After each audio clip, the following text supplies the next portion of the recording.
At the top here, I wanted to shout out our sponsor, Bento. So many TMBA listeners are using Bento because it's a solid, no BS email and automation platform built for how founders are actually running businesses in the AI era. If you're already sending real volume of email and want something simpler and more effective, check them out at bentonow.com/TMBA. Happy Thursday morning, everybody. Welcome back to the Tropical MBA podcast, the OG pod for lifestyle founders. We are hopefully going to create a few more today, Ian. Today's topic comes direct from the inbox, as many do. We appreciate your emails, by the way. Our email addresses are Dan and Ian at tropicalmba.com. Our favorite emails to receive are topic suggestions, good things happening, challenging things happening. We recently were shared a college syllabus that includes the Tropical MBA podcast on it. So our poisonous reach has invaded the academy. That's so cool. We appreciate your emails. Today's episode would not exist without them. So today's topic that we're going to be reaching into, Ian, is typical paths for replacing your 9-to-5 income with entrepreneurship. And we are going to rank and rate them based on risk profile and the difficulty and sort of the effectiveness of each. And then we're going to talk about some overrated and underrated ways to start your next or your first business. So for those of you listening to this that are advanced entrepreneurs, perhaps we can jog a new idea, a shiny object loose from you today. Or also a lot of people, have friends and family who hit us up all the time. They're like, hey, how can I get some of this Instagram money that I'm seeing, the side hustle money going for myself? So today is the episode for those folks. Correct. Everybody listening to this show that's got a really successful business, I think that happens to them quite often. They're like, man, what do I have to do to be you? Is it just scroll Instagram all day? Because that's kind of what I'm up to right now. Is that where the business ideas are going to come from? Can I get paid to scroll Instagram? Because I'm awesome at it. A quick note, Dan, just about the emails. I received a couple last week about the healthcare deal that we kind of spoke about. Group healthcare plan. Yeah, exactly. So this we're is exploring. exciting. Yeah, exactly. We're exploring for Dynamite Circle members if we can pull together a group healthcare plan.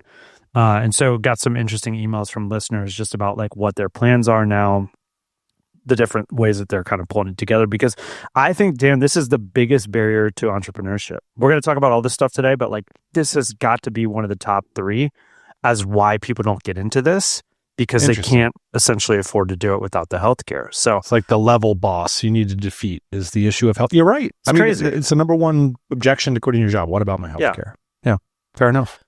So anyways, we'll keep you updated on that. And if you have more experience with group healthcare plans, I'd love to hear from you. Or if you just have a crappy healthcare plan and you live in the United States and you're looking to upgrade it and you're part of the DC, let me know that too. Yeah. Moving abroad can be a solution to this as well. As we've seen it can be. Cool. All right. One thing I think would make for a great episode is how to transition from 9-to-5 entrepreneurship. There's different approaches to this, each with different risk profiles and pros and cons. This is something I question a lot now, and I'm not always sure whether I'm choosing the right path. Basically, how could you best go from zero to successful entrepreneurship? Each of these paths that we're going to identify below come with pros and cons, and it'll be interesting to give some recommendations on how to navigate each.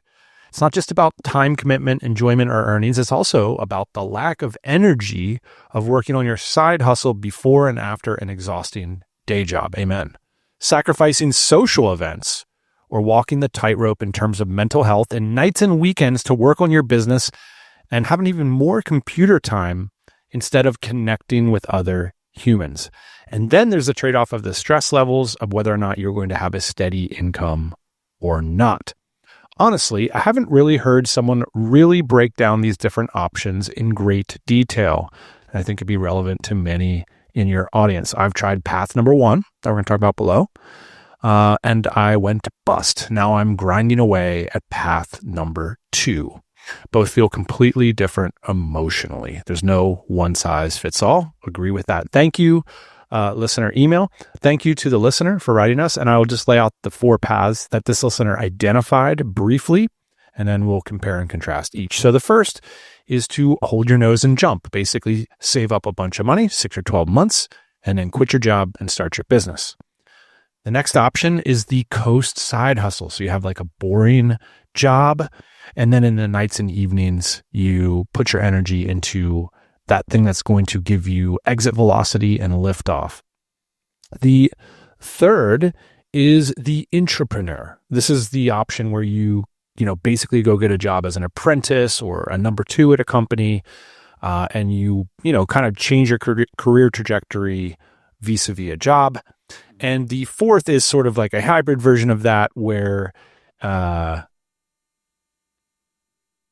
you basically you hop jobs, like getting closer to the type of business you'd like to run. And so it's whether you commit as sort of a number two or an apprentice, or whether you just sort of hopscotch jobs around looking for something that can unlock your entrepreneurial future. A few other options we'll talk about in a minute, as well as underrated and overrated approaches to going from 0 to 1. Before we do that, let's talk about the situations that the listener has been in. Path number 1, which they said they flamed out, which was to save up a bunch of money, quit the job, and then hustle like crazy. How would you rate this approach in general? And what are some guidelines for being effective in this approach? First thing I want to start off here is why does it have to be a boring job? I don't think it has to be a boring job. I think it could be a job that you like. I think the idea, though, behind the boring job is that it makes a lot of money. Hopefully that's the idea behind the boring job. And this is like Fire Community 101, right? So it's like work a job that maybe you like, maybe you don't, maybe you're somewhere in between, but it makes a lot of money, and then you get to retire early. And hopefully you're healthy in your retirement. Not my favorite approach, Dan, just because it relies on you doing something that doesn't get you towards your goal for so long. To me, that seems like a bad way to spend life, just period. I'd like to be working at a job, even if, it's not making me a lot of money, that I'm excited about. That's going to lead to my expertise building towards something else that I want in life. So I think a lot of people, though, that are probably in this situation, meaning they have a boring job, it doesn't necessarily make sense to leave your job if your goal is to start a business and you're making a ton of money. I get it, right? There's like a ton of friction. But as we talk about these other options, this seems like one of my least favorite. Yeah, I would say this is my least favorite option. The first thing that jumped into my mind was the lack of clarity around how much money you're going to be making. So all of a sudden I had a steady paycheck, and now I jump into entrepreneurship and things are unsteady. Mm-hmm. So let's invert it. At any moment, you can lose your job.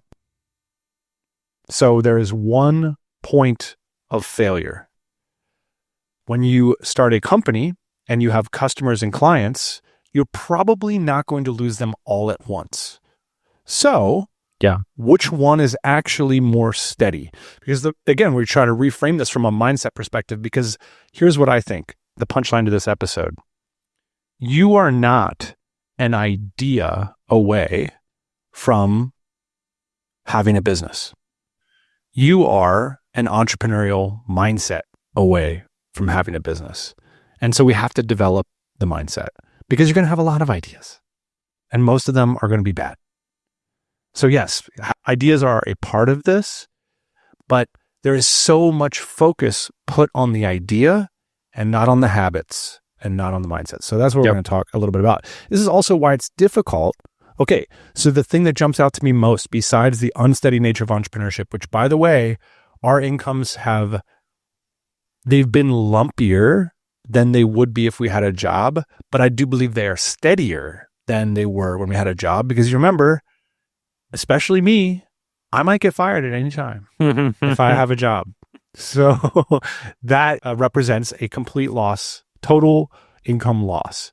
Whereas we started a business in 2007, we incorporated, and we have not faced this unsteadiness, because this is part of the habits and mindset of entrepreneurship. Is like, when you go to start a business and you have zero resources in terms of investment, in terms of savings, well, in terms of investors, when you go to start a business with very little resources, typically you want to start with money right away. You don't want to go like build something for a year.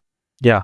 I mean, we've known people who've built things for multiple years of their lives, burned through all their savings, and then it didn't work out. I don't think that is a good approach for people that are starting at square one. So this is why I do not like this path. This is the sabbatical path, because the most likely outcome is that you will burn through the money that you saved up at your boring job because you haven't changed your mindset or your habits. So here's where the mindset things come out. The boring job part. This is survivorship bias. I'm thinking about the last time we were in New York with a bunch of 7-figure founders. And I do not think, I'm just flipping through all the faces in my head. I don't think they would tolerate a boring job. I think they would make it interesting. 100%.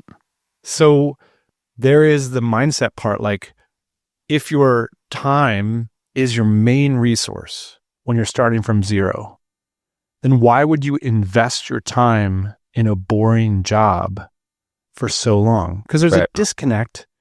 There's money. Yeah, you get a paycheck, but there's also this thing like value.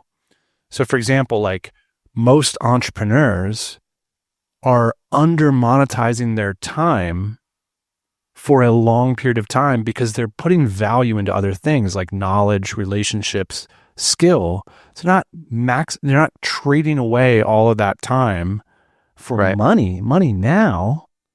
I would rather do something interesting where I'm learning and I'm building up the value within myself because that's my resource right now. That's what I'm going to deploy when I start my business. So this is why if you want to read horror stories on Reddit or X or whatever, they're typically going to follow path number 1, which is like, I'm saving up a bunch of money. I'm going to go somewhere, make this big shift, and then it's really hard to get off the ground. So we would not advise path number 1. Okay, path number 2, the coast side hustle, the path that the listener is currently engaged in, which is you get your boring job to pay the bills. Back to a boring job.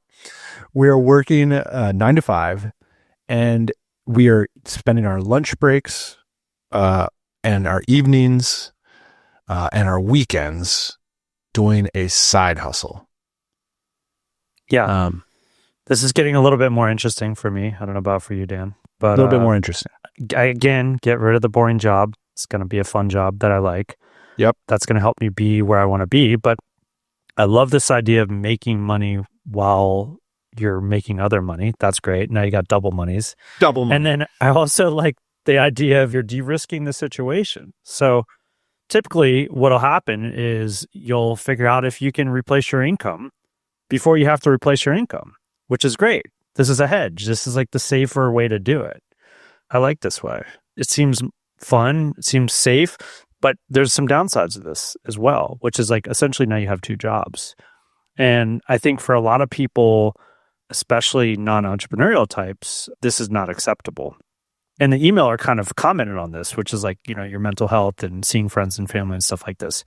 Yeah, like that stuff is probably going to go by the wayside, because if I had to guess, you're going to work harder at your side hustle than you are your job, and your job is probably going to demand 8 hours of your time on a daily basis. So you're probably going to do 16-hour days. You're probably going to work the weekend. You're probably not going to have a social life, because honestly, that's what it takes to make this stuff happen. So I think you're going to suffer. This is we're calling this the coast side hustle. There's nothing coasty about this, right? This is work 2 jobs, figure out if you can replace your income as soon as possible. Yep. Basically agree with that. This is slightly more likely to work, but I agree, like you're kind of doing 2 things. It's better if there's like some kind of crossover or parlay with your main thing, and that's what we'll get to path number 3. One more thought here on the coast side hustle arrangement. This used to be a lot harder to do this back in the day because you actually had to go to a physical office. Now this is easier because nobody knows what you're up to most of the day. So I think this is actually like even more viable than it used to be, because those 8 hours that I talked about, well, they can really actually be 4.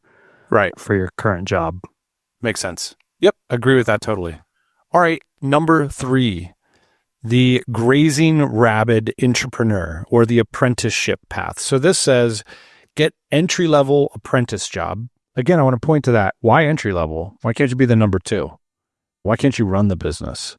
Of the type of business you'd love to build, keep working and learning skills in that industry, and then eventually build your own business on the side or enjoy a sizable exit from the main business. I think we are, as we go through the list, we are getting better. Mm-hmm. So we go from sort of tolerating a boring job, but we've resisted that. Now we have an interesting job where we're like learning stuff, and now we're like applying it nights and weekends to like other stuff that we could do that are similar. And so there's like some kind of crossover. There's some kind of like 1 + 1 = 3 situation happening. Now we're just like cutting right to the chase and saying, you know, like I'm not gonna like just do a job that mildly interests me. Like I want to crush at my job, and I want to work at a job that's very similar to the type of company that I'm going to run someday. And I want to like start to develop industry contacts, and I want to like have my hand on the wheel of a company before I have to do it for myself. So this is like interesting from so many aspects because you're getting paid for your entrepreneur. This is a classic apprenticeship model. And like I said, like you can still get paid a lot. You can be the number 2. Yeah. And I think part of the reason why we would get fired from the boring jobs is that was essentially the spot that we would demand in any company we would be in. That was for me, like, it wasn't like, hey, I need to own this company, but I definitely needed to run it. Right? Where I needed to be at the table where the company was being run. And this is why it didn't work out for me at large companies, by the way. And so gradually, as my employment history went, I would go to smaller companies where it was easier to get into the core director's office, the owner's office, and figure out like what the context was for the job I'm doing so I can drive a crap ton of value for the company. Because guess what? That's the opposite of boring. That is what we're doing here, is trying to make a great company. You can't do that if you don't know what's going on at the company, truly. Yeah. And so I think this is really interesting because like, especially if you compare it with the first path, hold your nose and jump, like there's all this like risk built into your habits and the way you approach work that you're probably not aware of because your boring job doesn't give you that feedback. So then all of a sudden, when you jump to start a business, you continue working that way. You have to like pay for all the mistakes on your own versus having a company, you make mistakes on their dime and then you learn the whole way. Oh, that doesn't work. That's not effective. That's not growing the company. That's not this and that. But the paycheck still comes in every week, which is awesome. So this, to me, I'm starting to get excited about this particular path. And look, I mean, a lot of people don't want to, maybe you have to take a little bit less money. Maybe you have to move or something. But look, is this really any harder than number 2, where now all of a sudden 16 hours a day, you know, I'm not seeing anybody. I'm just staring at my laptop all the time. I'm getting depressed. This is interesting. You're meeting cool people. You're figuring out how to emulate some of their positive behaviors. More of your life gets aligned. And hey, work ends at 6 or 7 or 8, depending on how exciting the company is.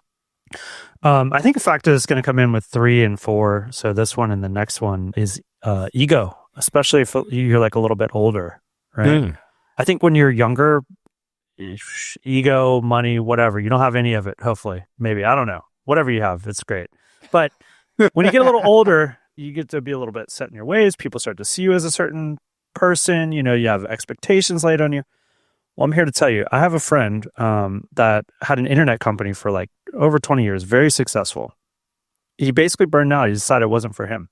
Multi-millionaire, right? Yeah. Like we're talking. Very successful dude. Right now, he is probably on the side of the road or under a house in a ditch up to his ears in dirt, working for $40 an hour because he is interested in the trade of construction. Like that is truly his passion now. He wants to figure out what it is in construction he wants to do. So he's going around working all these odd jobs as plumber, as an electrician, as a framer, pouring concrete, trying to figure out what it is in construction he wants to do. And a lot of people, Dan, I don't feel like could do that. They couldn't tell that story to their friends, to their family, to themselves as to why it makes sense. He should be getting up at 5 a.m. and working $40 an hour when he used to make hundreds of dollars an hour. And the reason is because he's so thirsty for the knowledge to figure out how he is going to start his next business. And of course, your next business might not be in construction, might not, take you waking up at 5 a.m, but it is going to take some level of change in your life to figure out what that next thing is. So in some way, what you're describing is path number 4, which is like switching careers, getting curious, like knocking around, like figuring out what is really interesting, what's happening on the ground. We're knocking on doors, we're jumping on the phone with people. We're figuring out truly what is going to move us. And we're going to have to get to this in a bit, because I think what is the appropriate role of passion in all this? I'm seeing, boring. Well, what we're describing is the opposite. They say like, don't go after your passion. But what I think the appropriate thing to say is go after it passionately. Okay. Right? So, because the idea is like, okay, I love kayaking. I'm going to start a kayaking business. Or I love restaurants. I want to open a restaurant. It's like, you got to you're putting a cart before the horse there a little bit. It's like, we have to figure out what animates us in terms of knowledge and work. Because if you are simply seeking the outcomes, you likely will not be able to sustain the self-directed, ego-crushing difficulty of figuring out where there's value to be discovered in the world. Typically, when you look behind the curtains of blink, I made X number of dollars last year, right? It looks like what was standing between them and that was an idea, but it's almost always not. There's almost always some crappy detail that they failed to mention. Like, I was funded by my spouse, and so this happened, or I was funded by my parents. It's some kind of asset that they had that if you're starting from zero that you may not have, that they are failing to mention. Where I thought you were going to take that was this direction, which is like, how many times have you met a successful entrepreneur and they say something to you like, oh yeah, like before I was doing this, like I was a professional skateboarder. And you're like, oh yeah, makes sense. But there's one in the DC. Yeah. And I think that the reason why it's so common in this space to find people that have done very interesting and hard things is because that's what this is about. Doing interesting and hard things. And most of the time people are following some level of their passion to do that. So now I'm not passionate about skateboarding anymore, but I'm really passionate about e-commerce or 3D printing or whatever. And so I'm going to bring that same excitement that got me to be a professional skateboarder to this next thing. Yep. And so what do you say to somebody then who's like, well, I don't know what I'm passionate about? If you've never been super passionate about 10 things like me, or you golf, guitar, et cetera, right? Where you kind of take it to the 10th degree. I think that you can be curious about things, but where the rubber meets the road is really making money there, so to speak. And if you can figure out a way to make money in the things that you're interested in, most likely you can start a business doing it. And when I say make money, it goes back to this list. It's can you get a job doing it? Even if it's as an apprentice or making a couple dollars an hour or whatever. Because I think if you can get your foot in the door, make money there, then I think you can figure out a way to make money from there. But I think outside looking on Instagram, thinking oh, I can be an influencer, you can't until you actually make money doing it. Once you demonstrate that you can make money being an influencer, then you're an influencer. And it's just that simple, right? Which is why it would make sense to if you're taking that route to try and get a brand deal ASAP. That's the oxygen that keeps all this stuff going. Better to find aligned oxygen than, oh, I'm doing this thing on the side so I can do this other thing. 100%, dude. There's a friend and a listener to the show. His wife is an influencer on Instagram, and that is exactly what she just did recently, which is she cut a brand deal. She doesn't have a huge following. It's 30,000, 40,000 followers.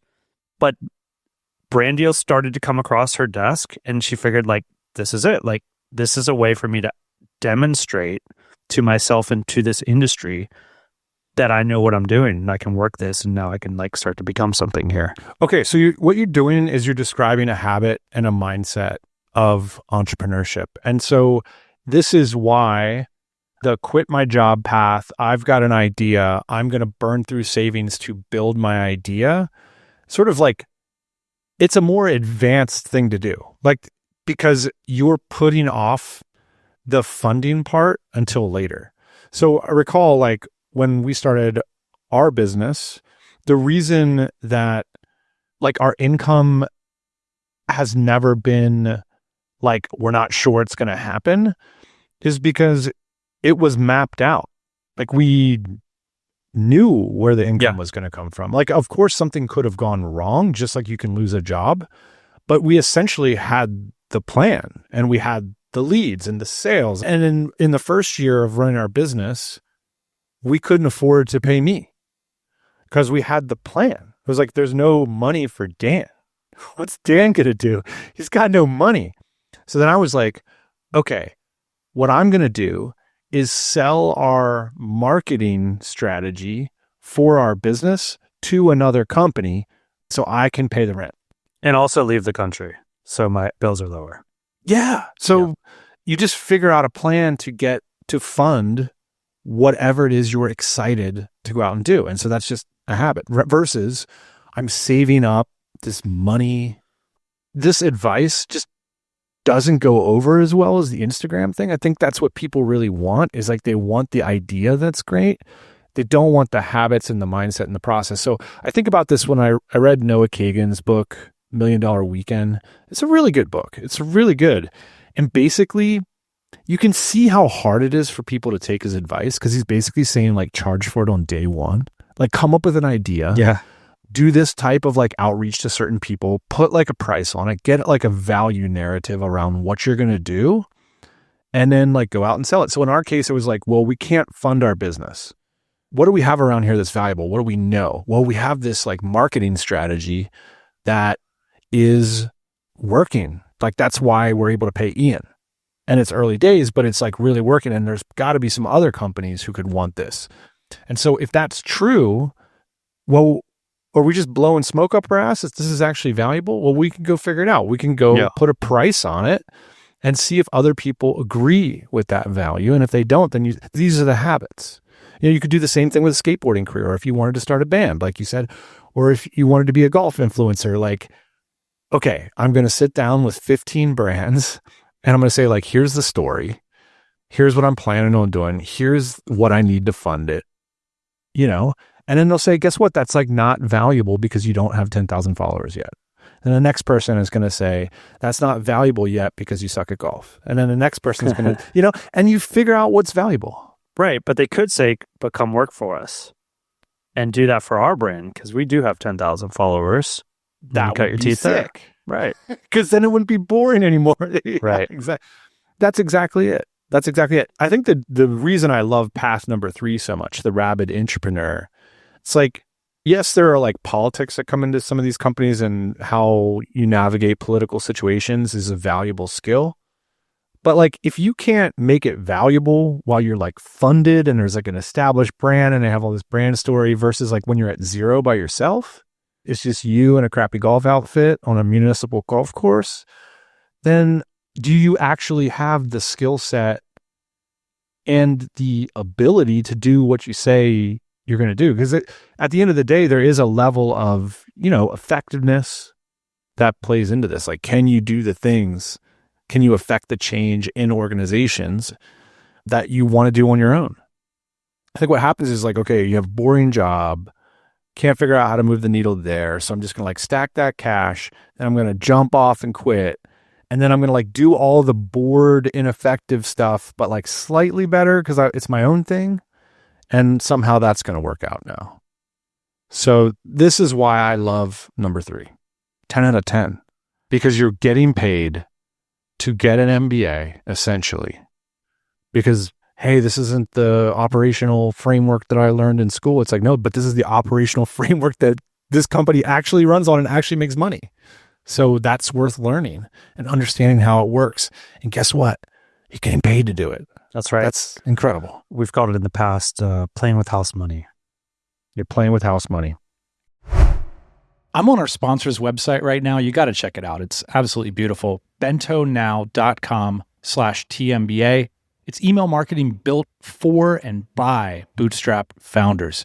Bento is a powerful email marketing and automation platform built for fast-growing, location-independent entrepreneurs. Whether you're emailing a few thousand people a week or a million, Bento's got you covered. Their AI features are insane. You can just describe the workflow you want, and Bento will build it for you. What's better is they have an offer just for TMBA listeners. You can choose to either get $300 in credits immediately after your free trial to check out all the features, or they will price match your current email marketing provider aggressively. You choose. So thank you to Bento for sponsoring the podcast, and go check out how Bento can not only save you money, but improve your email marketing starting today. You can find out more at bentonow.com/TMBA.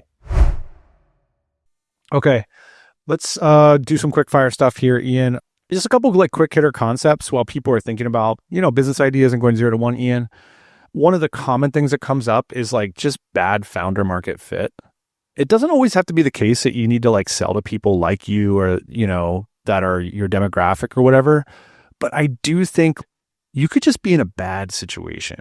It might be you, but you could also be in a bad situation. So trying to figure that out, I think, is worthwhile. We've seen a lot of case studies of founders who are sort of doing something because they thought it was the right thing to do. And it's easy to get swayed by media, essentially content about entrepreneurship that says, oh, well, I won't start a business that doesn't have a recurring revenue model, or I won't start a business that won't do this. Right. But meanwhile, you're really good at this other thing and you love it.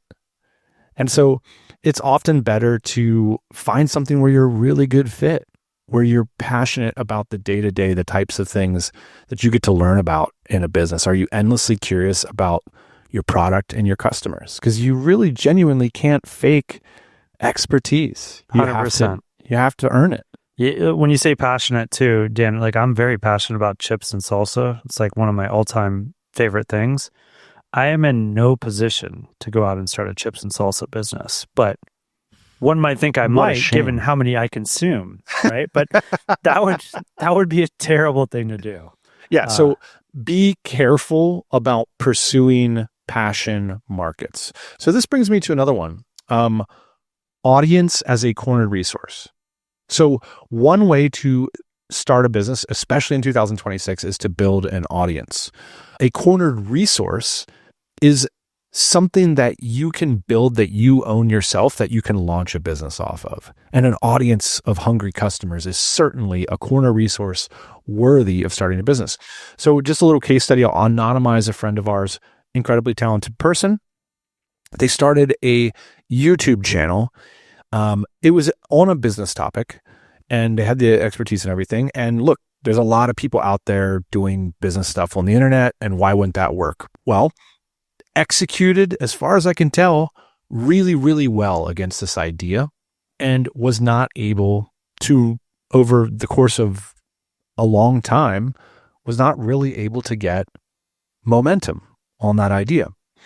And so basically took the same exact apparatus, same exact cameras, stuff, and pivoted it to an adjacent market, a different market.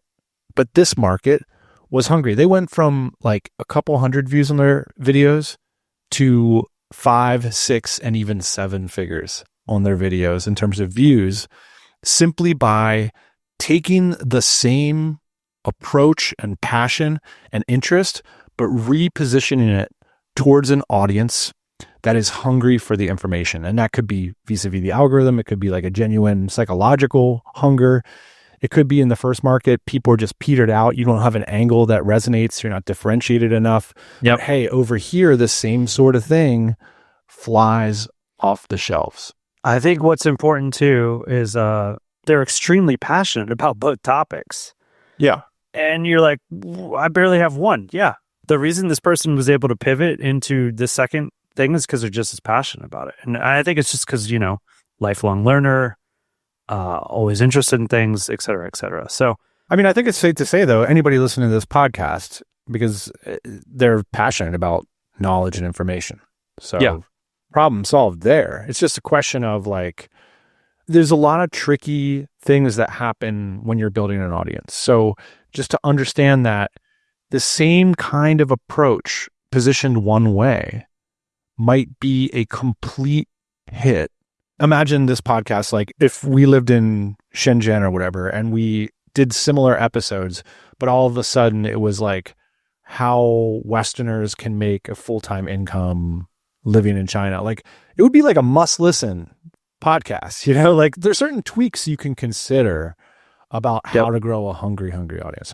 One of the cornered resources we built over time was our database of remote work candidates at DJ. We have 800,000 candidates in our database right now.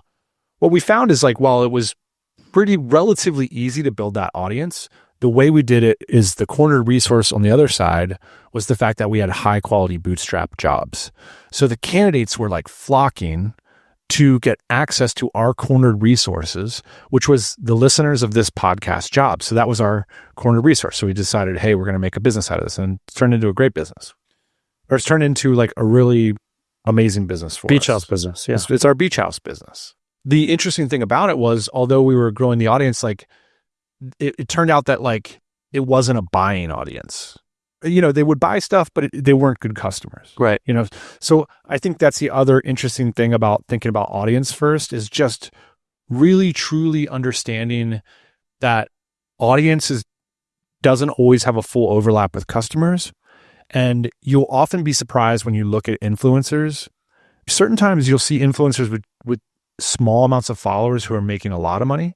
You hear my point here, which is start with $1 Million Weekend approach, which is, even if you're going to go out and build an audience, ask yourself, where's the money? And so back to the YouTube example, getting 7 figures on views on videos. What this friend learned was, in months of putting up videos that had a great audience but not a lot of views, that the revenue model for the business was going to be advertising. And so they learned about the algorithm and what the algorithm truly, truly wanted, because how we're going to fund it is by getting tons of views, right? TurboTax, baby. Yeah, and so sometimes it's like good entrepreneur, bad idea. So Matt Newton came on this podcast some months ago and basically, you know, built an incredible 8-figure business. And he said, the reason I was able to do it is because I got off a mediocre idea and I pivoted to a slightly better idea. Yeah. And so a lot of times, like, you just playing on hard mode because you just need to refactor the business, change the price point, change the positioning, change the market, focus on a hungrier, more specific ideal client profile. And that's ultimately was the story that Matt shared with us, which is like, here's a better ICP. Like back in the day when we sold our marketing process to a company for like $100,000 a year. Well, that price point was dictated by the customer. Like, it was a small company. If we just would have repositioned it for a larger company, we could have sold it for $1 million a year. So it's the same thing, like looking for those sorts of opportunities to take the same thing and reposition it to a better audience where they value it more. Common thing to consider if you're having trouble going 0 to 1. We had like a meeting the other day. We were talking with the team about type 1 and type 2 decisions. And I think as you consider the way you're going to go 0 to 1, thinking about whether you're making a type 1 decision, which is a decision that essentially can't be reversed. So for example, like quitting a good career in order to like go sit in Thailand for 6 months, it might create difficulty in going back and recouping like the momentum. So you got to decide, like, am I making a type 1 or a type 2 decision right now? Type 1 might be type 1 for a time frame. So if you're telling everybody about this big thing you're going to build for 2 years and you've raised a bunch of money, that's like type 1 for 2 years. So really what we want to do with going 0 to 1 is we want to get like type 2 often.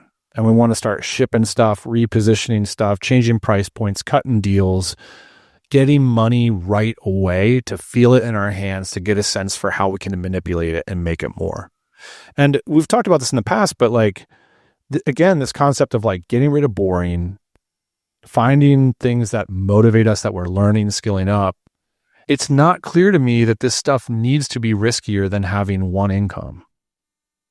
I think that that is a conception that people have from the outside. I mean, certainly when we're at DC events, we're seeing a lot of stability and a lot of flexibility. Agree. Cool. Let's talk about overrated and underrated. Got a list for you. Get your feedback. I think overrated when it comes from going to 0 to 1 is a good idea. Parting out your job, I think, is a little overrated. Meaning, like, if you do X for one company, now I'm going to do X for 5 companies. The problem with that is, like, you don't get a ton of leverage there. And typically you're just going to end up getting paid what you got paid at one company anyway. Mm-hmm. So why not get at the right company and like focus in and go big versus just kind of partying it out? You kind of sell yourself on this idea of flexibility, but actually it's just more work for the same money. I think getting into business opportunities that require capital when you're going 0 to 1, I'm not a big fan of. So I'm not a huge fan of like real estate stuff where you kind of like start swapping loans and fixing up houses, or like crypto trading, any kind of these ideas where you're like getting up a little nest egg to like start to work on an investment. I think it's much better to work on the skills, expertise, and relationships than all that. You know, one thing that occurred to me too about the initial email is the reason path number 3 is so effective is that ideally you would not feel like you are sacrificing your relationships. In fact, now it might be the case that you are no longer able to do for a short period of time the types of social things that you did in the past, casual social things. But perhaps, and ideally, you would build a whole new group of contacts and eventually friends that are doing the types of things. Like you're hitting people up on Twitter, you're giving people calls, you're meeting people that can help you along the way, and you're helping them. And that's how relationships get built. Yeah. And ideally, like if you're taking path number 3, you're in a company around people, you're building relationships with them. You walk up to them one day and you say, hey, like in like 2 months, I'd love to leave this job and do the next thing. Can you help me? And if you're doing a great job, they will be like, yes, I will help you. That's how relationships For sure. work. Okay. And some underrated things. I think immediate money, $1 million weekend framework of like, hey, I'm going to test my ideas, not based on gut, but based on, is there money in the bank account now? Deal making, multiple ideas, not one key idea, relationships and key connections, industry experience, and the good old fashioned time compression. We've heard it called multiple things here: work ethic, violent action, the jam and rip pivot jam, the 1,000 days of the 1,000-day principle, whatever it is. It's just like motivated, passionate. And look, it's hard to do it if you're just coming for the outcomes. You gotta kind of love the game. You gotta love like what you're doing. You gotta be excited about it. A little bit of the heart on the sleeve thing. Like, are you excited to make number go up at your job? If you're not, get another one. This is why maybe like, is the FIRE movement just a big bummer in general? I kind of like it. I like moving chessboards around, like pieces around the financial chessboard. But I kind of think like the life arc of FIRE is kind of like a bummer. I'm going to like kind of quiet quit emotionally from something that like I don't fully respect the people I'm around, because like, why would they care about it? I don't care about it. And then I'm going to like do something I don't want to do. And then there's like this retirement, something I'm going to be cut coupons and chill in my paid off house. I think it's a bad idea. I think they're slighting themselves and the people that are around them. It's not a good vibe, for sure. So let's wrap it up. Cool. All right. That's it. So we talked about 3 paths to entrepreneurship: hold your nose and jump, the coast side hustle, the grazing rabbit entrepreneur, and hopping careers until you find something that sparks your passion. Hopefully we sparked a little bit of passion here today for those of you in the audience looking to go 0 to 1. If you've got questions about this or ideas on this episode, we love your emails. That's what created today's episode. Thanks for listening. That's it. We'll be back next Thursday morning. See you then.